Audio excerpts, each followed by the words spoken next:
Hey everybody, RPG here. Today I'm going to jump back into the Anbernic RG552 handheld video game console. It was about a week or so ago that I first got my hands on this, and I put together a video kind of walking through the layout and different functions and features of this particular device, as well as jumped into a couple gameplay demos to give you guys an idea of where the performance kind of lies on here. The issue was that I was using the stock card that comes on this when you buy it direct from the manufacturer or from, individual retailers. And while it is actually a solid step up for stock cards from Anbernic, it still has its limitations, and I wasn't able to get into a super wide range of games in the various collections that I really wanted to test out on here. So I told you guys then I would put together a game collection card of my own where I'd be able to access more games and further test out the performance of this particular handheld. So I've done just that. We're going to jump into a series of different gameplay demos, mostly for collections like N64, Dreamcast, as well as PSP. And PSP specifically is the collection that I'm most blown away by, because previously Anbernic's products and even other handheld manufacturers and brands out there have always kind of struggled with PSP. It's always been hit or miss as to whether a game is going to work for you or whether it's going to completely crap out and just be too much for your handheld to emulate properly. So in this case, it actually works really nicely. The performance is top notch.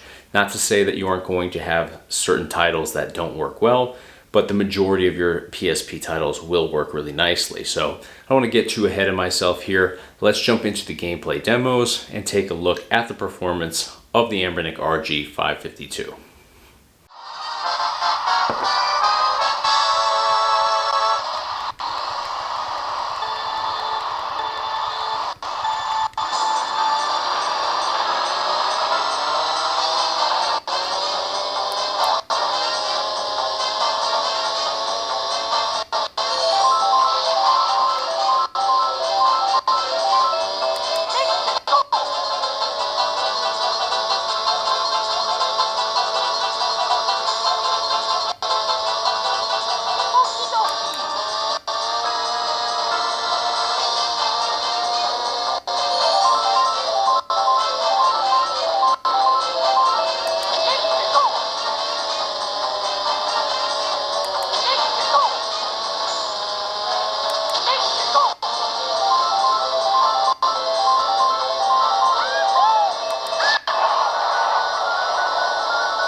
Fight!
Alright, so we just jumped into a bunch of different gameplay demos here, and you can see that the performance here, for the most part, is really quite nice. There's still going to be some little glitches and hiccups in some of your games.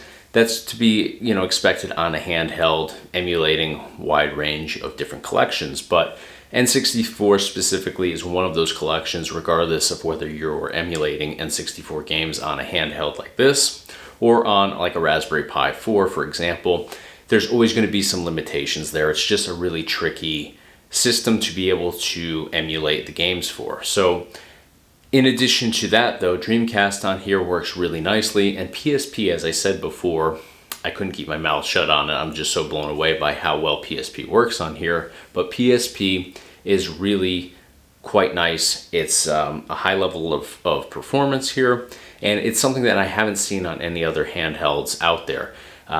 Anbernic has put together some really nice handhelds in the past, and some games work nicely, but for the most part, a lot of games, really just struggled to, get you through even a couple levels of like a fighting game, for example. You'd end up with significant lags and oftentimes a lot of screen tearing. So I didn't run into that issue here at all.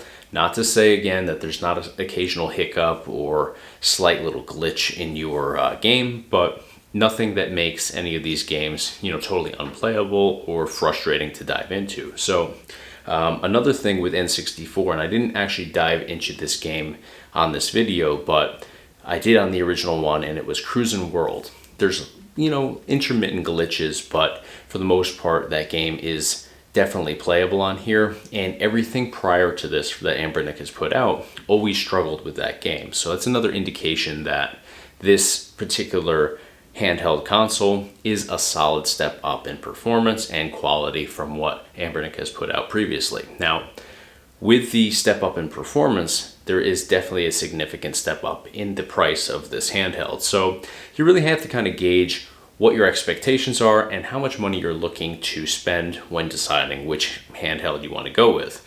This is a great handheld, I love it, but it is expensive, so I'm not going to tell anybody, that this is worth the money or not worth the money. That's all going to be your personal preference and what you're looking to spend and get out of your handheld. So definitely take that into consideration. It's a solid step up, but there's a cost involved there too. So you may find that, hey, yeah, I can get into PSP, but maybe PSP is not really a collection that you're too worried about. In that case, then you can certainly go with a much more inexpensive handheld video game console that will get you into those older games just as nicely as you are on this particular handheld. Now, there's one other thing I never mentioned on the original video or in this one as of yet, and I want to make mention of it. There's actually two sides to this handheld. So you have the Linux side, which is what I've been focusing on for these two videos. It's the side I'm most familiar with. It's the side that I'm going to personally utilize the most. The other side of things is the Android side, where you can actually basically use this as almost like a gaming tablet or just a regular tablet. You can dive into web browsing, emails, pretty much anything that you would do on a regular tablet, you can do on this particular device right here. You can dive into individual emulators as well. So if that's something you're looking to do, as opposed to going into the game collections and all that stuff on the Linux side, then you can certainly do that. I actually have a Android tablet that I use all the time, so this wasn't a feature I was really going to be utilizing much on here, so I did overlook it. But for everybody else out there that you may want to utilize that, I do want to make mention of it here in this video. So I'll probably do a video in the future kind of addressing and showing you guys a little bit more around that side of things on here, because it is really cool to be able to, you know, have two different sides to one particular device here, especially with it being, you know, a little bit more expensive. But you know, overall, super happy with the quality here and the performance level on the Anbernic RG552 handheld video game console. So that's going to do it for today. If you guys have any questions or anything like that, feel free to hit me up in the comments section below. Always happy to help you guys out any way I possibly can. That's going to do it for today though. You know the drill. If you enjoyed the video and you found this helpful, smash the like button for me. Be sure to subscribe to the RetroPie Guy YouTube channel. I do a ton of different videos on here based on retro gaming, product reviews, tutorials, gameplay demos, and much more. So definitely subscribe, stay in the loop for future videos. That's going to do it for today though. Thanks for watching.